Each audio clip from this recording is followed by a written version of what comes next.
سلام سلام حبيباتي، مرحبا بكم في قناتي. اليوم جبت لكم موديل اللي داير حالة في مواقع التواصل الاجتماعي. تقدري تلبسي هذا الموديل في الدار وحتى في المناسبات الخفيفة. نحتاج في هذه القندورة 6 مترات بي و4 مترات تيول. أنا استعملت مترتين وثنيتهم على ربعة هكذا. طول الكتف 20 سنتيمتر، الرقبة 8 سنتيمتر، الكتف 20 سنتيمتر،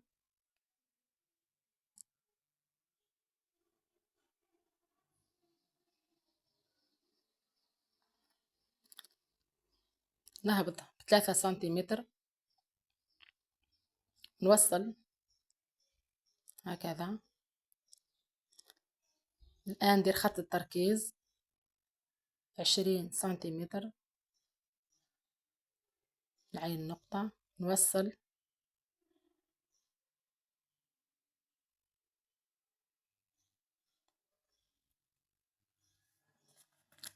خط ربع الخصر 31 سنتيمتر. المرأة هذه راهي سمينة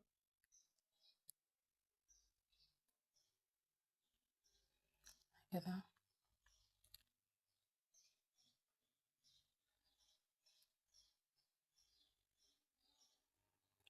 نقسم خط نقسم تركيز على 2 وندور حردة الإبط.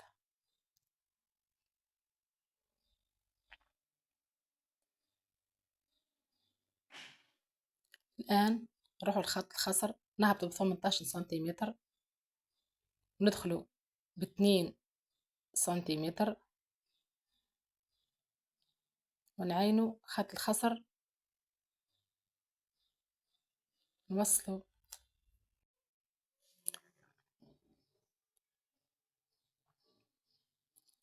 الآن خط الخصر 29 سنتيمتر كذا،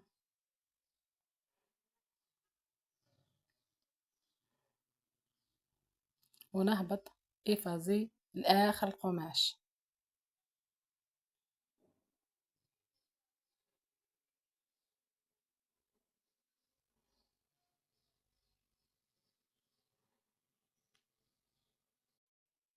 الآن نرجع إلى الرقبة الخلفية، راح نديرها كبيرة شوية 9 سنتيمتر هكذا.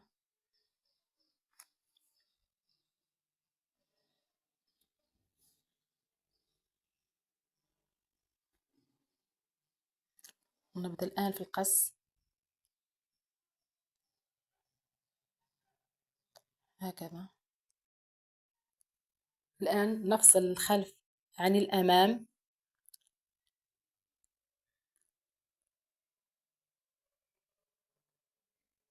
نعدل القماش تاعي ونقص الرقبة الخلفية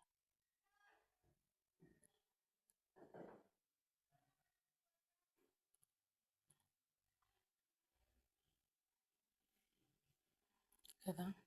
الآن ندير لها ليبانس الجهة الخلفية من الكتف إلى خط الخصر ب40 سنتيمتر باش ندير ليبانس. من الجهة المغلوقة 11 سنتيمتر هكذا. نطلع ب12 سنتيمتر، ندير خط ونزيد نهبط ب12 سنتيمتر وندير خط.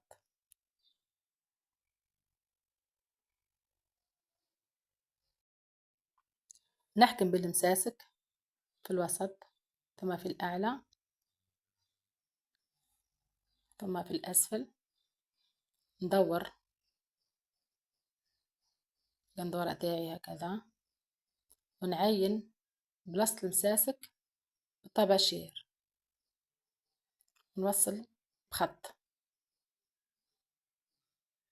هكذا. البانسة تاعي العرض تاعها 3 سنتيمتر هكذا. هذه هي طريقة عمل بانسة. الآن نروح للجهة الأمامية من القندورة، هكذا، ندير الرقبة، نهبط 23 سنتيمتر،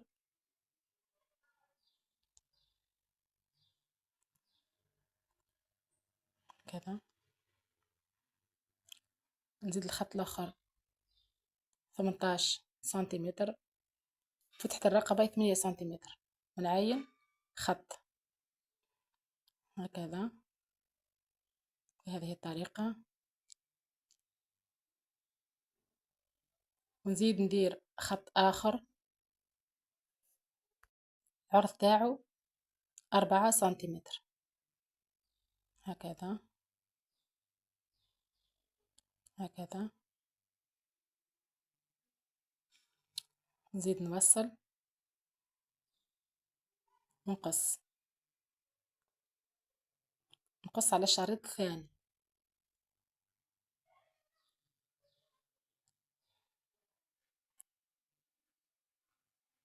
هكذا.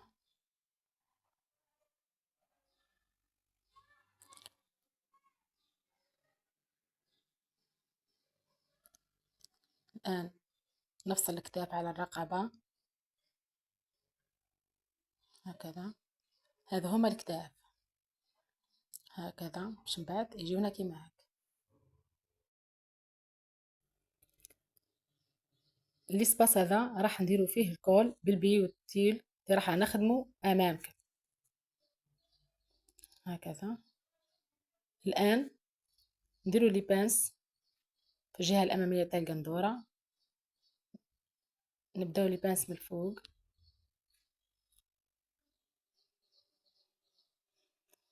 هكذا. طول البانسه 33 سنتيمتر، من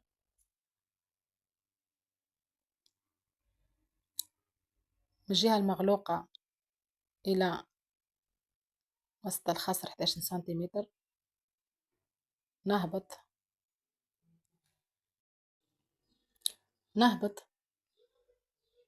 21 سنتيمتر، ونعين نقطة الوسط، ونزيد نهبط 12 سنتيمتر باش نكمل البانسة تاعي للأسفل. الآن نرجع لفوق وندير 5 سنتيمتر باش ندير بانسة صغيرة مع زدرة القندورة، هكذا. العرض تاعها 3 سنتيمتر، ونزيد ندير البانسة تاعي متعودة عليها، هكذا. نقلب القماش بعد ما حطيت المساسك، نعين البانسة تاعي مع المساسك، هكذا.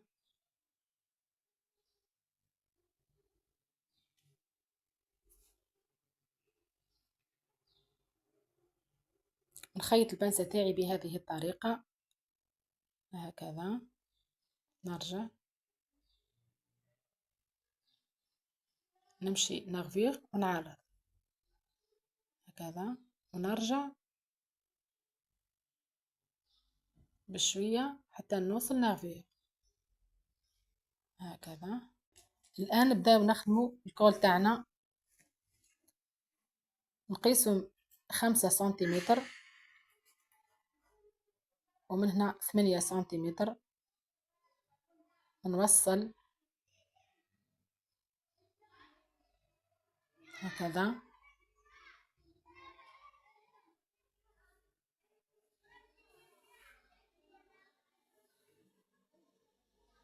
نزيد نهبط،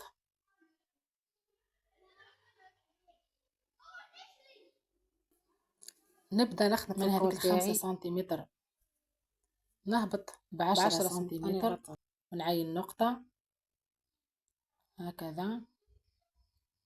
لازم تكون المسافة متساوية، هكذا. نوصل هكذا،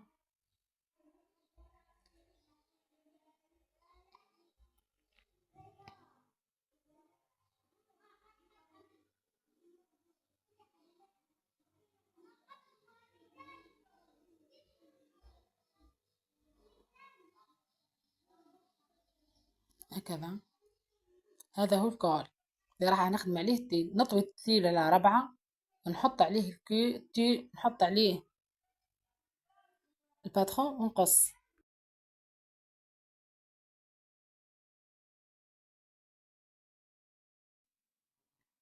الآن نجيب التيل تاعي ونحكمه بالمساسك، كل جهة نديرلها التيل مدوبل على 2. الآن نحط البي مفتوح على التيل على جهة الرقبة، نخيط بهذه الطريقة هكذا. نكرونتي البي تاعي بعد ما خيطته باش ما تجينيش اعوجاج في الرقبة تاعي.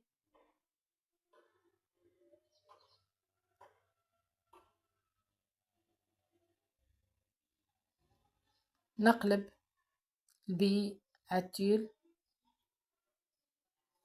هكذا، ونزيد نخيط على الجهة الثانية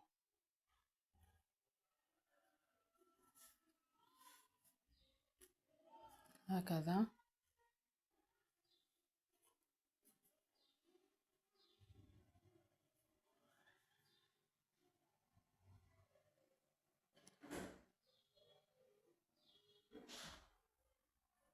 هكذا. الآن نخلف الفراغ وندير البي الثاني. الفراغ راح يكون 1.5 سنتيمتر. للمبتدئات نديرو بي لون مغاير نحكمو به لسباس، مش نخيطوه، نحكمو به لسباس برك هكذا. اللون الأسود حاكمين به الفراغ باش ما يدرناش اعوجاج في الفراغ هكذا. هكذا تخيطوا فوق اللون الأبيض هكذا. الآن نحي اللون الأسود تاعي ونخيط الجهة الأخرى تاع البي. هيا المرة الأخرى نزيد نحكم السباس بالبي لون مغاير هكذا.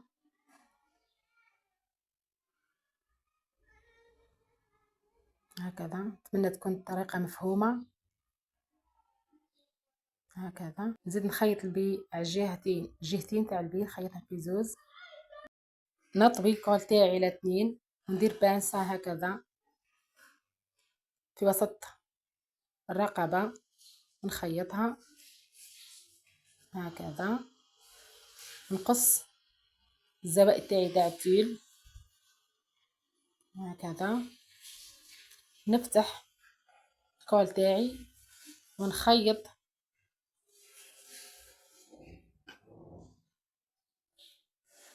البانسة تاعي هكذا.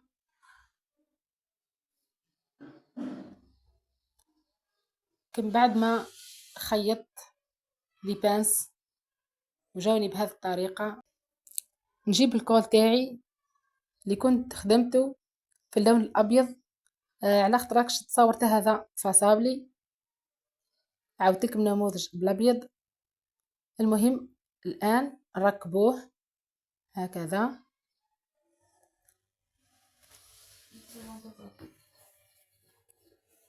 احكموه بالمساسك مليح ما يعوجناش، المنتصف مع المنتصف، منتصف تاع الكول مع منتصف تاع القندورة.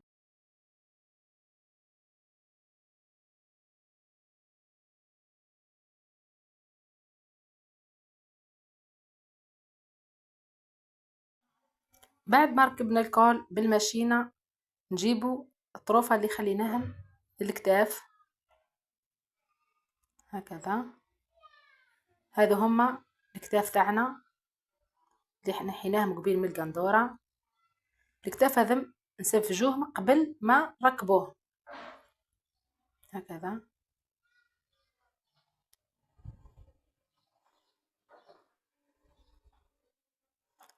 نجيبو طرف قماش نحطو عليه الكتف تاعنا، الوجه تاع الكتف يكون مع الوجه تاع القماش بهذه الطريقة هكذا.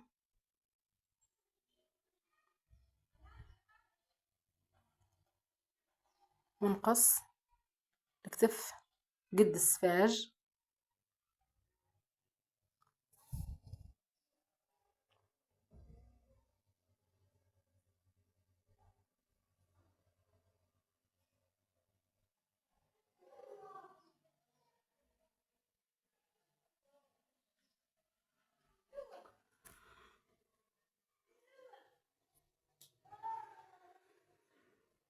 هكذا، ونروح نخيط على الجهة هذه اللي حكمتها بالمساسك.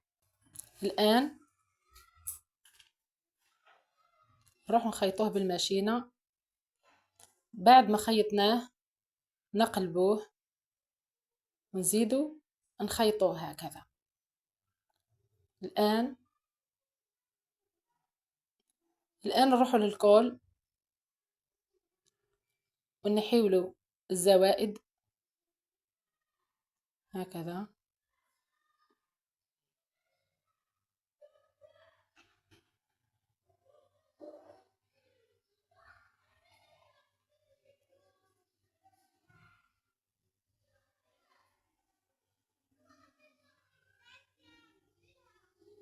هكذا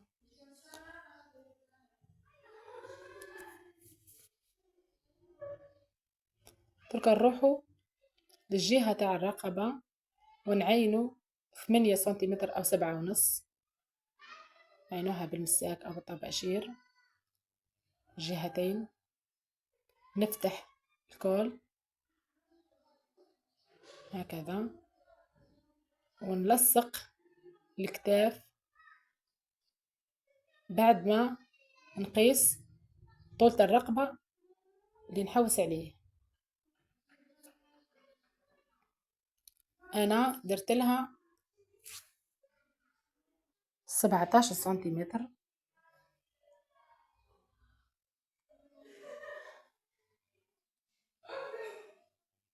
لصقته مساك هكذا.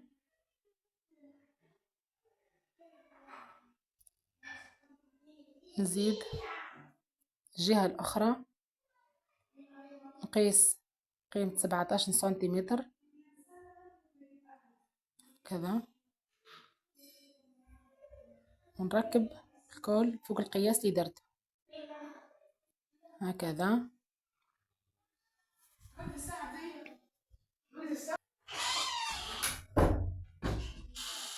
هكذا. الآن نروح نخيط الكتف مع الكول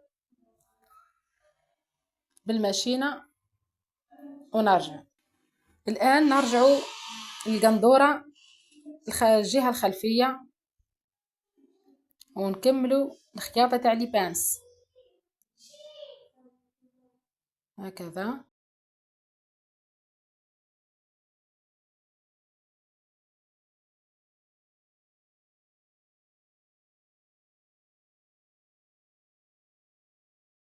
اللي كنت رصيتهم قبل ما نديروا الكول.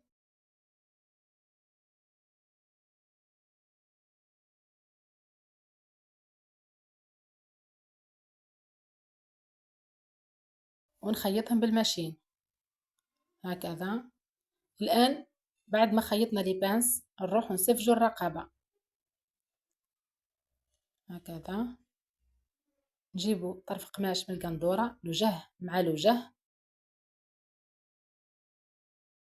ونخيطوه بالماشينة، ومن بعد نقصوا الزوائد تاع السفاج، نكرونتيو السفاج تاعنا هكذا.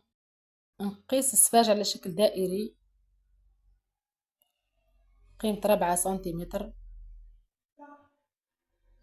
هكذا، ونقص السفاج بشكل دائري هكذا هكذا. نقلب السفاج تاعي في القندورة ونخيطه على الجهة السفلية. بعد ما خيطت السفاج تاعي هكذا جاني مدور وخيطت لي بانس. دركا نروحو نركبو الجهة الخلفية تاع القندورة في الجهة الأمامية هكذا نلصقوا الكتاف في بعضهم ونروحوا نخيط. بعد ما خيطنا الكتاف نزيدو نخيطوا الجناب تاع القندورة ونروحوا للليمونش. نبداو في التيل، نقصوا التيل اللي بقالي على 2، نطوي التيل هكذا، التيل يكون متني على 2، ونبدأ نخدم بالبي بهذه الطريقة، ونروح نخيطوا البي الثاني ونحطوا لون مغاير باش نديروا به الاسباس هكذا. نخيطوا على الجهة الثانية البي هكذا، نزيدو نديرو البي الثالث ونحطوا اللون المغاير على جل فراغ.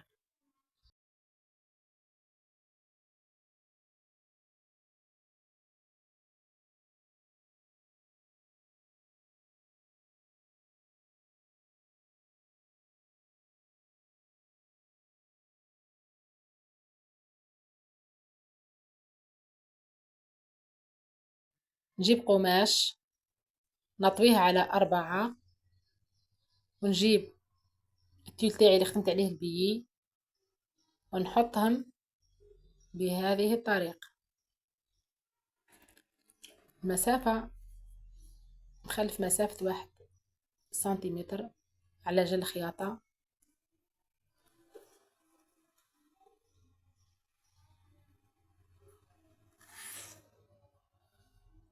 كذا. نحكم المونش تاعي مليح، نقيس 17 سنتيمتر في الطول هكذا، 17 سنتيمتر في العرض، ونقص.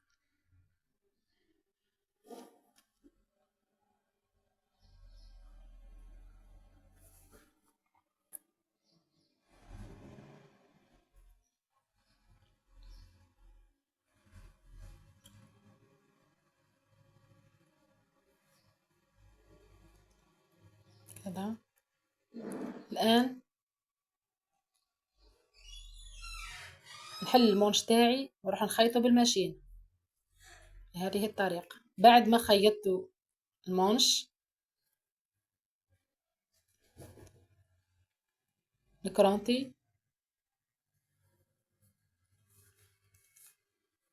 وندير بانسة في المونش هكذا. بعد ما خيطت البانسة هذه نروح نخيطها بالماشينة هكذا، ونلصق ليمونش في القندورة، البي يكون فوق البي هكذا.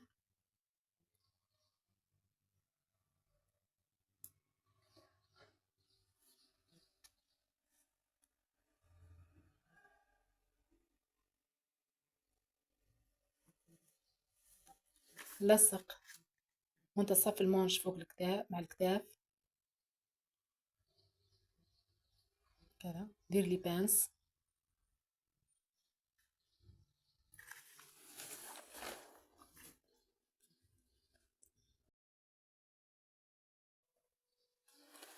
نروح للجهة الخلفية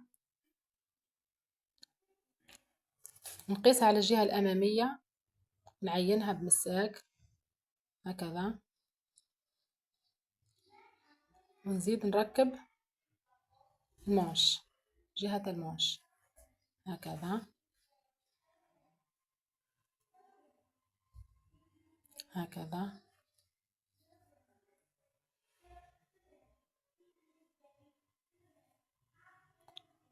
نزيد ندير لي بانس على الجهة الأخرى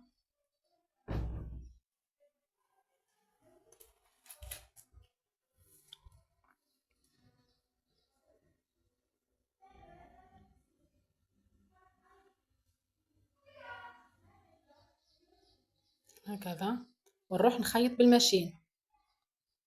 بعد ما خيطت المونش وركبت له لي بانس. نكف في الجهة التحتانية تاع المونش هكذا. والآن نروح للبي اللي بقالي ونقسم على 3 أشرطة بهذه الطريقة. طول الشريط 32 سنتيمتر هكذا، ونروح ندير مربعات بهذه الطريقة باش ندير الأجراس نركبهم في البي. طول 8 سنتيمتر هكذا. الآن نطوي المربع تاعي على 2 ونحط فوق منه البي بعد ما نكون خيطته بهذه الطريقة. يكون في الوسط البي، نثبته مليح بالمساك ونخيط على هذه الجهة هكذا.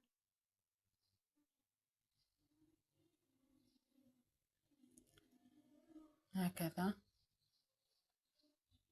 كرونتيه، نقلب الجرس تاعي وهذا هو الشكل تاع الجرس هكذا. ونكمل الجهات الاخرين بهذه الطريقة. الآن ندير بابيون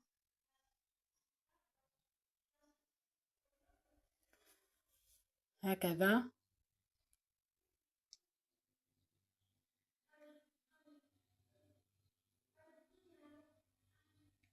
نخيطها ومن بعد نلصقها في الخط الثاني تاع البي تاع القندورة هكذا. وحتى في الليمونش هكذا. والتزيين يبقى اختياري. أنا جبت هذم النوارات وركبتهم هكذا، وجبت هذم لي باغل وركبتهم في الخط الأخير هكذا بهذه الطريقة هكذا هكذا.